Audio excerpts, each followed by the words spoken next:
And welcome back to Wake Up America. Today marks 18 years since Joran Van Der Sloot was taken into custody in Aruba in connection to the 2005 disappearance of Natalee Holloway.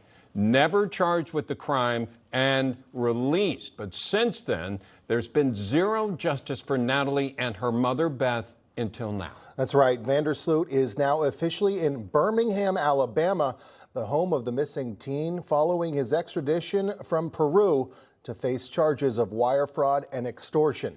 And joining us now is someone who has been on this case since the beginning, host of The Record with Greta Van Susteren. Greta Van Susteren joins us now. Greta, 18 years you've been on this story. Natalee Holloway would be 30 years old now. You have been a key element in keeping this case alive and to bring Van Der Sloot to the United States. What do you make of this? You know, first of all, I appreciate the American justice system that we're doing this. This had not been justice. Aruba should have handled this many, many years ago, and the Dutch as well, because Aruba is part of the Dutch kingdom. So it's been disgraceful that it's even gotten to this point.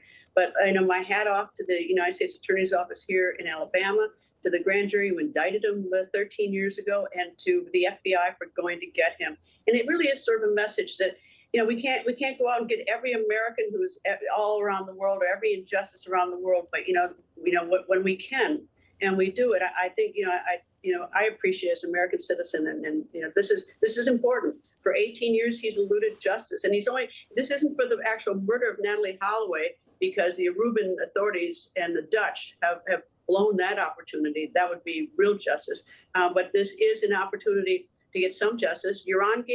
18 years ago, Joran gave Natalee a tour of his hometown, which is Aruba. Well, now he's getting a tour of her hometown, Birmingham, Alabama.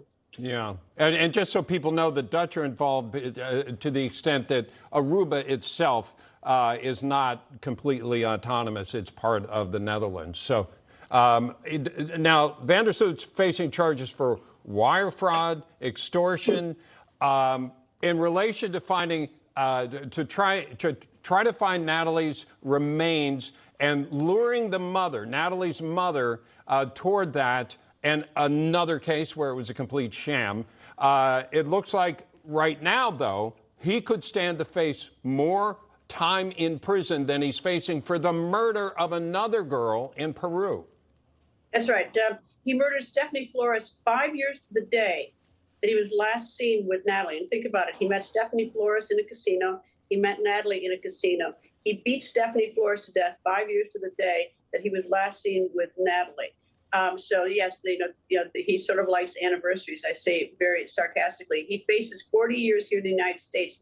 Now, 40 years if he gets what's called an upward departure on the statute, if the judge sees this as a particularly heinous crime. And I don't know what, if he's convicted, I don't know what the judge is going to give him.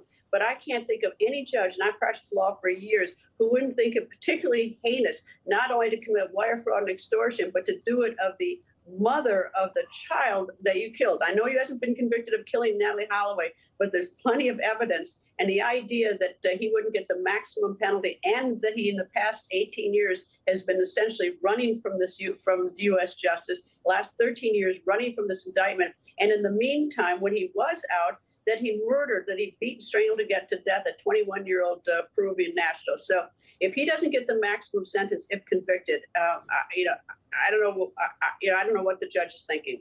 Yeah, Greta, I'm just going to ask you, how does this story end with Van Der Sloot? How would you like to see it end? I want to see a conviction. I know what the evidence is, so I expect a conviction. Look, you can always, cases can always go awry, and something could happen, like the key witness could die between now and the trial or something. So I'm expecting a conviction. I'm expecting he'll get the maximum sentence, or hoping that he will. That would be just. I want him to get a fair trial. I want him to have a great lawyer. I want him to have a fair trial, so that if there's an appeal, that the conviction will stand up on appeal. And because as bad as Joran Van Der Sloot is, we are decent. We give people their rights. We're giving him a free lawyer. We're giving him a fair trial, and good for us, because he didn't treat Natalee Holloway right, but we treat him right within our system, within our Constitution. So then, once he's convicted, he goes back to Peru, completes a sentence in Peru for beating Stephanie Flores to death, who's beaten so badly, by the way, they couldn't recognize her, beating her so badly, and then come back and finish his sentence. But you know what else I want?